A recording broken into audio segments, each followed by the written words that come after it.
The irony of this video is that since I first started making it, I've wanted nothing more than to put it down before I could finish, and that's something I felt went completely against what I wanted to say here, so before I can think about it anymore, I'm just gonna start recording what I had already written. So, story time. In my house, tucked away within the shadows of the laundry room, in a box, there awaits a monster. And I created it. But I don't want to talk about that right now. Away from the laundry room, high above my drawing materials, there's an old box containing a project I have never completed. This is another monster, though admittedly, it's one which is easy to tame. These are paint cards from the Home Depot. More specifically, one of every paint card from the Home Depot. These cards were initially a challenge to myself, partially to see how much time I could waste collecting paint chips while on the clock, and partially to see if I could fill every one with art. The great Bob Bowes-Bell once said to me that inside every one there are 10,000 bad drawings. To be a good artist, all you need to do is get them all out. And so this was my way of staying accountable. As you can see though, I didn't make it very far before the project just sort of fell off. Something I'm sure you all are just as guilty of. Why don't we finish projects though? This time, personally, I think it was just too much pressure. Now to some that may sound strange. Art can't be hard. It's for fun, they might say. But when you only ever want to do art when you magically feel like it, flipping that creative switch to on can be a forceful task. I told myself I needed to do it, and much like collecting hundreds of paint cards while I probably should have been working, I rebelled, because I didn't like being told what to do, and the pressure was just too much. But this time, nobody was telling me what to do, except myself. Not the self that was bossing me around, but the self that wanted to start this project in the first place. And together, we forgot to take our brain medicine that day. And together, we knew these would need a more proper box. So I set to work, using discarded backing boards from a bookshelf for the top piece, completing the 70s retro future look I had going on already, and I cut it to size and began modifying it to allow it to hinge on either side. This project was going well, but I couldn't stop thinking of that other monster elsewhere in the house. And I thought about it for a long time before I realized I'd worry about it later. After threatening for months and months to rearrange my room, I finally got the nerve to do it. And just as I began the process of moving the bed, then the dressers, then the bookshelves, and all of the many contents, I got great news. I had gotten a character design job. It had been about a year since my last one, so I was starving for work and eagerly began drawing. For money. But just because I had the artist job now, didn't mean the room went away. Neither did the errands to run, or the exercise to do to stay healthy, or the fact I had to brush my teeth, or to do the laundry, or to work on my own art on YouTube at the same time, or to make phone calls, or talk to people, or anything else. Life gets very busy, and it felt like every busy thing was happening all at once.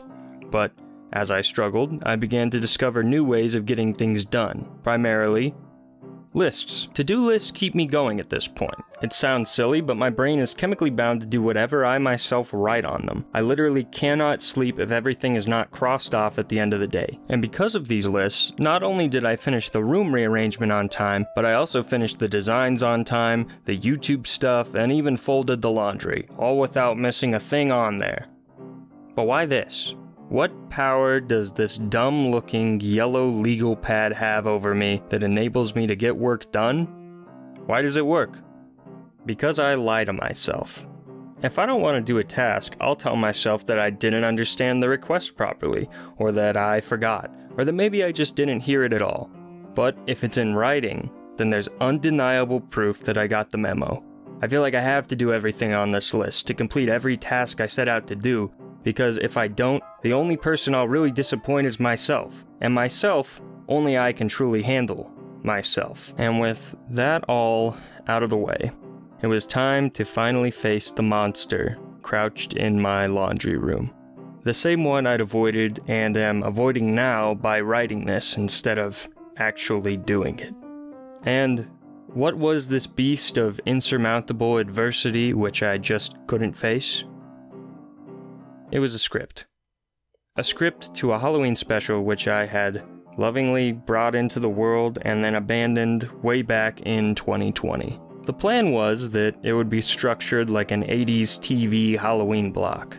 composed of 4 segments, all interconnected with a spooky host. Each segment would have their own story, with their own style. Animation, stop motion, live action, it would have had it all. And on top of that, there was a larger story happening in the background, like an ARG or something. To do it, I needed to create assets and sets, and clear out all of the objects in my house to give the illusion of a brand new home. All for the sake of the setting of the story. Truly, this was to be my most ambitious video ever. And I know I say that with sarcasm, but I mean it.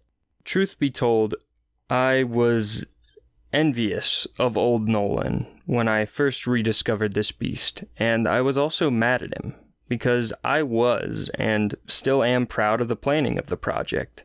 And to think of all the free time I had back in those days, compared to now, and how back then, I still squandered it anyways. I probably could have completed it if I just pushed myself harder. Well then, if I have no one to disappoint but myself, and if I truly can learn to mentor myself, then there can be nothing to lose by reading through it and maybe trying it again. And that's when I realized, yeah, I can't complete this. It's just too ambitious for what I can do right now, and it was definitely too ambitious for what I could do back then. I had to clear all the objects out of my home, find actors, do the camera work, direct, act, ADR, work sound design, make props, edit, and produce everything, and my deadline was 1 week to film, 2 weeks to edit, and then it was Halloween. And these days, my deadline would probably be similar. To anyone who makes films, I truly salute you because it is harder than anything I've ever worked on before. However, I had fun just looking over it, remembering all the components I worked on for it and all of the weird times I had while filming and writing. And besides, in art, all experience is still experience. Plus, I got a very cool storyboard book out of it. So once again, this monster is going back in its cupboard to wait. But this time, it's not a monster at all. It feels more like an old friend. But then, why does it hurt not to complete projects when they all count towards experience? Peter's dream sequence, shots 2 and 4, alternate takes. Take 1. What a mouthful. Action.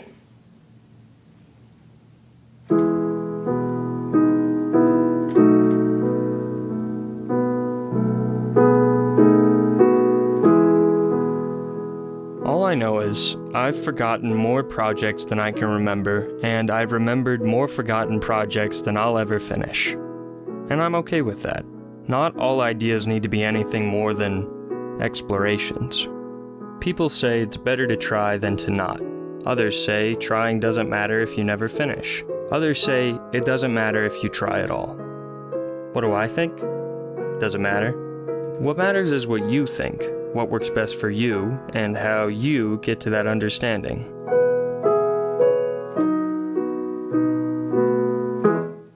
I lost it. I'm like, shit. I knew it was going to happen at least once. It's alright. And as always, until next time.